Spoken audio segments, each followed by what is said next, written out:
say that I found her conduct unprofessional. That's the kindest word I can use. You don't often hear a lawyer publicly call out another member of the bar to a TV camera.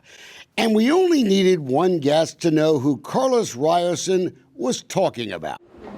She always gets on the phone when I question her. It's our old friend Mary Van Orman. We've been chronicling her bizarre antics at the county courthouse for a while now.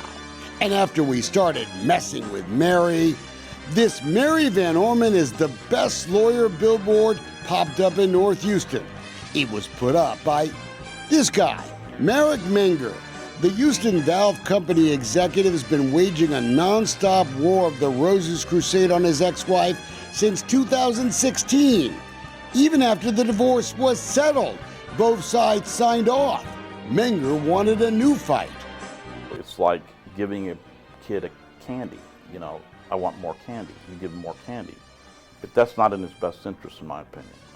And Carlos Ryerson, he was his lawyer. I'm one of many lawyers who have been sued, former lawyers of Mr. Menger. Look, I'm always hard on lawyers who I think take advantage of their clients, and there are some who do that. But the Menger case sort of raises a whole different issue.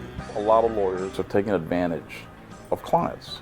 I couldn't ever do that. I mean, money is just not important to me to make my clients suffer so that I can get more down the line. It's just completely anathema to me. Yet Ryerson is now fighting his own client to simply get paid for the work he did. I have rarely pursued clients for money. In fact, I think this is only the second time in 45 years of practice that I have done something judicially. He's owed $27,000. Attorney Michael Benane is owed $29,000. Lawyer Tom Connors says he's owed $50,000. Marek Menger is now suing 5 of his former lawyers, blaming them for his final divorce deal. I felt like I had been really betrayed because I did my best for this client. And his latest lawyer is Mary Van Orman, who's claiming a big courthouse conspiracy in the case, that Marek's lawyers and his wife's lawyers were really secretly working together to cheat him. And that's prompted some entertaining legal filings that we want to share with you. Attorney Murray Fogler said this about Miss Van Orman, quoting, "She seemed to believe that writing vituperative and incoherent emails to opposing counsel was an effective substitute for required case filings." Whatever that V word was, it's kind of complicated, but it means bitter. And we all know what incoherent means. An arbitrator even ruled the legal bills were fine too. But Mary Van Orman then complained she was late to the negotiations, so they weren't fair. Boy, where have I heard that before? She's always has an excuse for wanting to put off a hearing or change the time. Yes, that's the pattern. Then a surprising thing happened.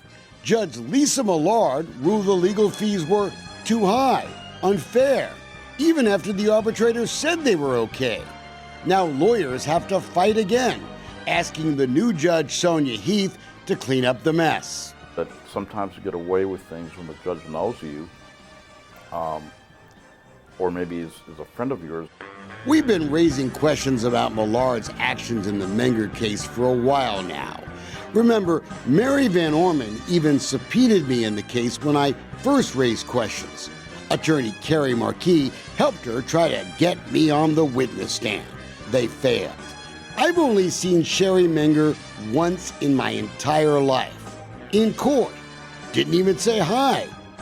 And Marquis, well, she got into the case in November of 2018, shortly before Millard left the bench. Why does that matter? Because we found a Facebook post of Judge Millard and look who else, Carrie Marquis, quoting, "Nothing better than being with your friends that you've known since kindergarten?" That's funny. I don't remember Judge Millard ever mentioning they were pals when they were 5. That is the worst kept secret at the courthouse, and I hope all you lawyers are listening, because people often hire you because they think you're buddies with the judge or a big campaign contributor. And it gives me that warm, fuzzy feeling about justice downtown. That doesn't explain this entire show. Landlords have tried to evict Mary Van Orman from 2 different homes in 2 different cities in recent months for stiffing them on rent. She got punished for saying nasty things to another lawyer in a Montgomery County court. So when Carlos Ryerson calls Mary Van Orman unprofessional, you get the feeling he really wants to call her something else. You want to say something worse, I think. Oh, yes, but I don't like to cast aspersions to my fellow members of the bar, but I found her conduct very unprofessional.